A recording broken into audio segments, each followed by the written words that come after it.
You're looking good, and it feels good to be with you. Hello, I'm Kendall Bryan Hunter, author of the book Consider My Servant Job, and this is Come Follow Me. Get to the point where I always show up. I always come prepared. We never take roll, and it's bring your own refreshments. Garlic, unprocessed, healthy.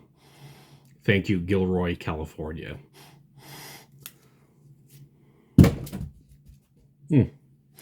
So, a little bit in the news. If you've had a chance to see the movie Escape from Germany, it's about the evacuation of the missionaries in Germany just before World War II. I highly recommend the movie.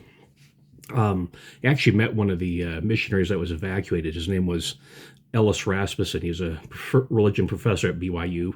Wrote a really good commentary on the Old Testament, and later he was a sealer in the old Provo Temple. Really kind of a fun guy to be around. So, get a chance to see it, especially if you speak German. A lot of it's in German. So, go ahead and watch the movie, or at least see it on streaming or DVD if you get a chance. So, a little bit in the news. Doctrine and Covenants talks about the Constitution. President Oaks has talked about having us stand up and speaking for the Constitution. So, there is a tweet on President Joe Biden's personal Twitter account, or X account, and he said, when Donald Trump ripped away Roe versus Wade, he ripped away a fundamental right granted to you as an American. It doesn't matter where you live. So there's some factual errors with that. Trump didn't let one rip. It was a cool, reasoned process done by the Supreme Court, not Donald Trump. And it just sends the question of abortion to the states, which is following constitutional principles. One of the reasons why we're having so many problems is that the federal government has just gotten so intrusive. It's not respecting the state's authority. States don't have rights. They have powers. Human beings have rights.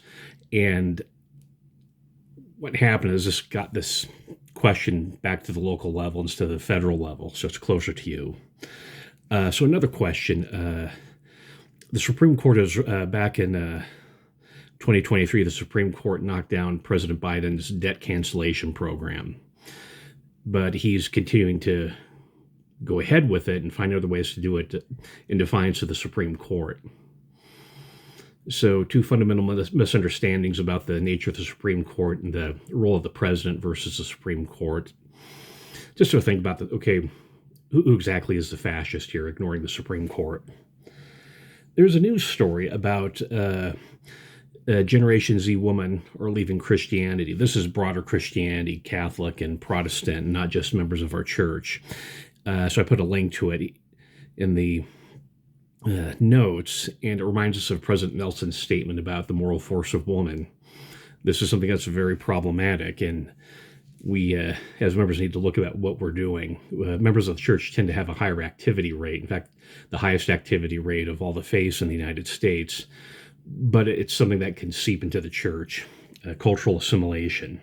A little bit about conference reports. So I'm not going to do like a podcast about conference reaction video. I'm just going to embed this over the podcast I make over the next 6 months. So we've talked about keys, covenants, temples, wearing the temple garment, understanding that these are things that separate us from other churches.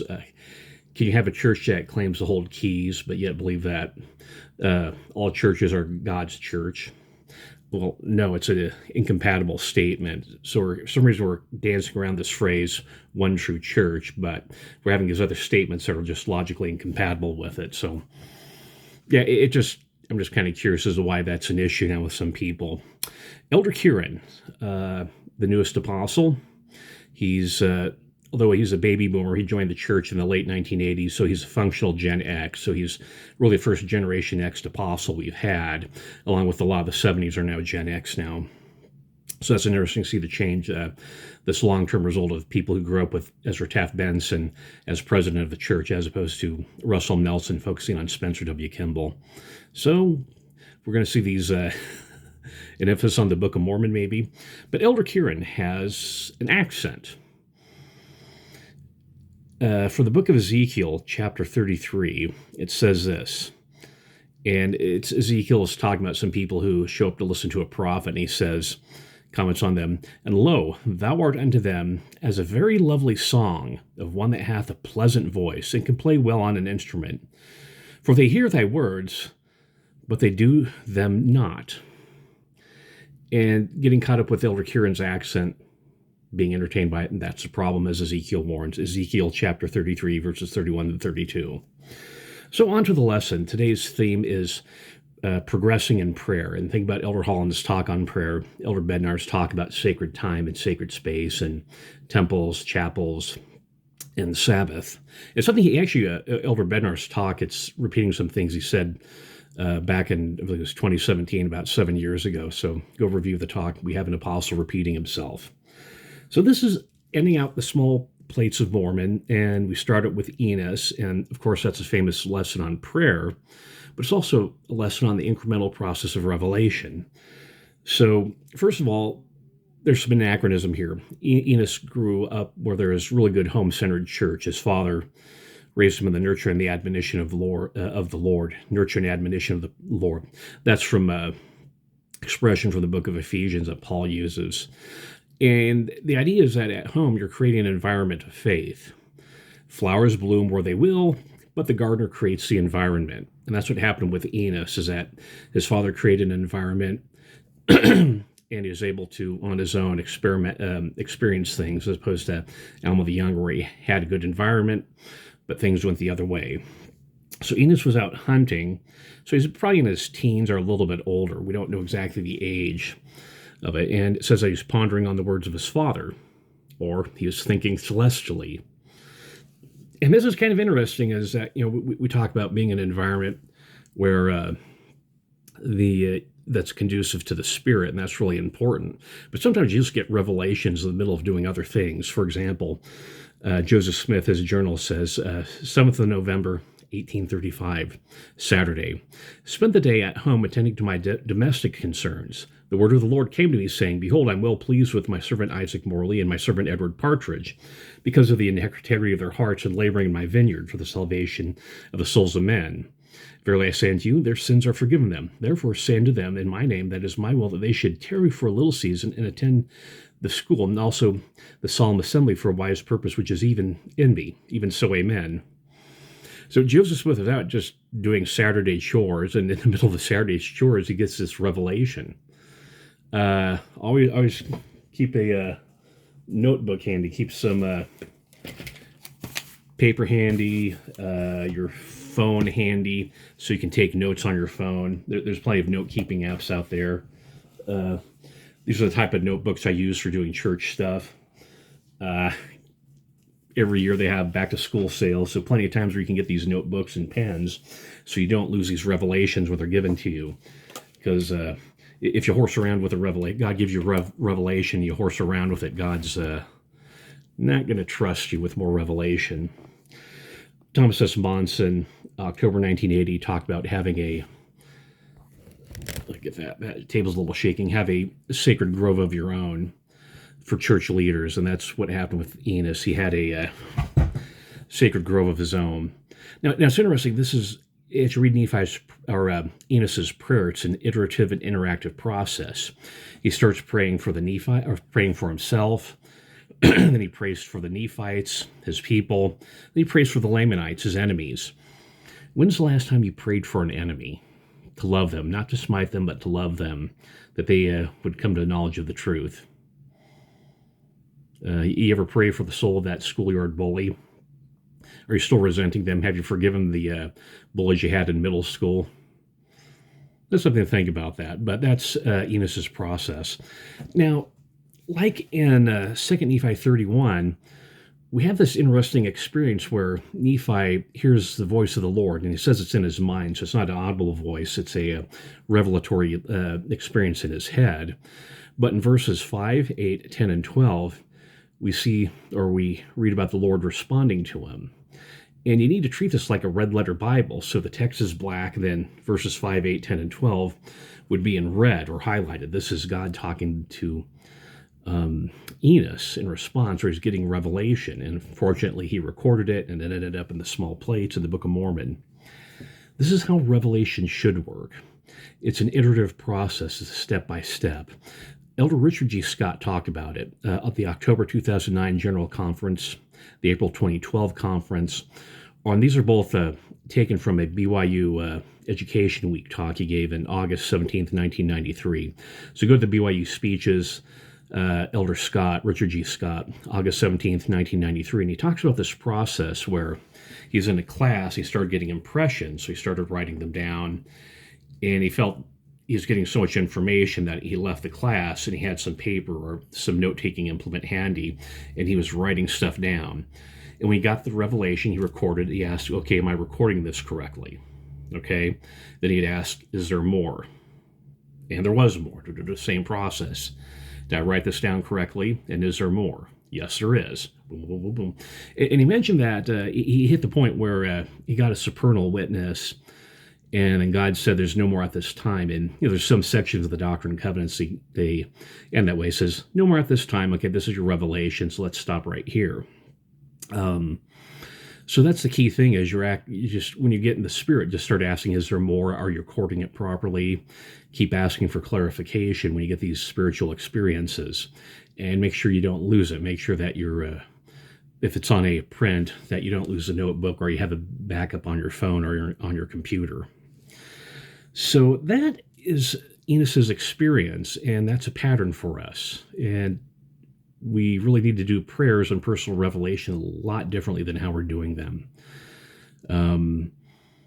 Sometimes I remember in the ward where people would talk about how they ignored the Spirit and then talk about, okay, I followed the Spirit. And sometimes we create a sort of negative support group in church where people just talk about their failures instead of their successes. So Enos concludes the record by talking about how they tried to reclaim the Lamanites, and then talks about the Nephites, how there's some good and there's some bad, and they had to use harshness in preaching. Then the book ends. So we talk about Jerome. Now, for me, this is a puzzle I've thought about over the decades, that this is not a very spiritually potent book, that First Nephi, Second Nephi, Jacob, and then Enos are really spiritually potent. This one sort of peters out, and watch what happens. So Jerome mentions that he got revelations, but he just didn't record them. He said, well, look, all the stuff's recorded. I mean, now part of the problem, that there's a physical problem, is that the small plates of Nephi were small plates, and he just may have been running out of room. And so he condensed it that way. But is there anything else going on? Are you transmitting stuff? Did you just say, well, they're getting it at church? A little bit like Elder Stevens talked about is, okay, just let church take care of it. When we go home, we just go about our business. That's not a good approach. That is not the way to do things. And then he ends the chapter focusing on secular things, about wars, about the type of military influence they used. The interesting expression, Nephites had machinery. So don't think industrial era, large grinding gears. This may have been something simple like Archimedes' screw. Takes it, then he hands off to his son Omni. Omni seems to be a soldier, and says, look, I really didn't keep the commandments. So was Jerome a little bit imprecise in not raising his children in the nurture and admonition of the Lord? I don't know. We just don't have enough information. But something happened here when we lose the spirituality. Next is handed off to Ammoron, and that's where the wicked get destroyed, as prophesied in Jacob chapter 3, verse 4. Ammoron hands the record off to his brother Chemis, who says that, I saw his brother write the record on the end. He wrote the record on the day he handed it off to me, like some people make a joke that he put it off and did it at the last minute, but we understand how the Nephites took records. So this wasn't a daily log. He's sort of a lifetime summary. So he handed the record off to Chemish. His brother hands it down to his son, Abinadam, who, no revelation. Then you have Amaleki, and this is the sleeping spiritual person, where you start getting the spiritual vibrancy that you had in the earlier sections, that he talks about the Exodus, where the Nephites finally have to leave the land of Nephi, and they reach the land of Zarahemla and meet the Mulekites. And it's interesting is that it was led by King Mosiah the First, and then the Nephites take over this society, even though they're the smaller population. That seems a little bit funny, but that's actually how cultures work. Historian Arnold Toynbee used the expression "the creative minority." It's when sometimes you have smaller groups are able to dominate larger groups because they have a stronger culture, and you see that with history. A little bit like with the Etruscans. For example, Romans relied upon Etruscan soothsayers for their spirituality, even though the Romans were a little bit dominant. You have the city of Rome itself, this city that eventually takes over Europe and northern Africa. And how they do it? Well, they had good laws, good language, you had writing, they had a strong culture, and of course, their laws again that we use nowadays too. So they meet the Mulekites when you have the record of Coriantumr, where he is the one of the last Jaredites. Now, it's possible there are other straggling Jaredites. For example, the names Nehor and Korihor were Jaredite names, but they crop up among the Nephites. So that is kind of interesting. And then it ends talking about King Benjamin. And that ends the small plates of Nephi. Then we have the bridge work called the Words of Mormon. Now, I'm kind of curious what the original format of the Book of Mormon was, because it looks right now that you had the Book of Lehi, the next book was the Book of Mosiah, and how the small plates will fit in with the original engravings of the gold plates. I'm kind of curious how that worked out. We don't know, because what happened is they lost the 116 pages. There's also part of the Book of Mosiah was missing. I'll talk about that in the next lesson. That in the printer's manuscript, the Book of Mosiah starts with Book of Mosiah chapter 4 in Roman numerals, crossed out, and then Roman numeral 1. So we're missing at least... oh, no, okay, well, let me do it. I did that off the top of my head, which I should have done, but we're missing some pages from the Book of Mosiah that are part of the 116-page manuscript loss. So let me do that. I got ahead of myself, and I shouldn't have done that. But what happens in the Words of Mormon is it ends. It talks about King Benjamin having to fight false Christ, false prophets, and false teachers. That something happened when they met with the Mulekites. They gave the Mulekites, they had the records and the writing. The Mulekites didn't have any writing, and for some reason they didn't create a new alphabet system, so it was just all oral. So there was a language shift, and we couldn't understand each other, but they taught them the language. And that ends the book of, or the lesson we have for today. The small plates of Nephi, then this bridge work, the Words of Mormon. So here's the Christ quotient. First of all, are we infusing the General Conference talks into our lessons, into our daily living? You know, what's your method of incorporating the talks? You sit there, I heard the talks, here's all the jokes, loved all the accents of the talkers. Are you writing stuff down? This is what I do. So I have this notebook where I write and give these summaries down and write down outlines and jot down ideas. For example, 2 sections of the Doctrine and Covenants were mentioned at the last conference. Which 2? Section 20 and Section 109. That's not a trivia question. That's a life or death question of salvation. Secondly, Enos describes what we could call a defining moment. Elder Neal A. Maxwell on March 27th, 1994 gave a BYU speech where he talked about these things. And I'd recommend playing this speech. It's called Called to Serve, where he talks about incidents from his life and these hinge points we have where we become another person, something that changes us. And it happened to Enos, and it can happen to us. And we need to find these defining moments, missions, marriage, patriarchal blessings. But there's other times in our life where we become changed. We have these experiences that change us. Another thing, too, is the danger of secondhand testimony. Section 46, verses 13 and 14, it says, "To some it is given by the Holy Ghost to know that Jesus Christ is the Son of God. To others it is given to believe on their words." Harold B. Lee, and this is from the Harold B. Lee Manual, Chapter 11, is talking to a businessman who said, "Look, I don't have a testimony." President Harold B. Lee said, "Then you lean on my testimony while you study and pray until your own is strong enough to stand alone." Now, that's actually a legitimate spirit to rely upon someone else's testimony. Relying upon second-hand testimony, that's a gift of the Spirit. But, as President Lee said, you pray until your own is strong enough to stand on your own. Thomas S. Monson said, "It is essential for you to have your own testimony in these difficult times, for the testimony of others will carry you only so far."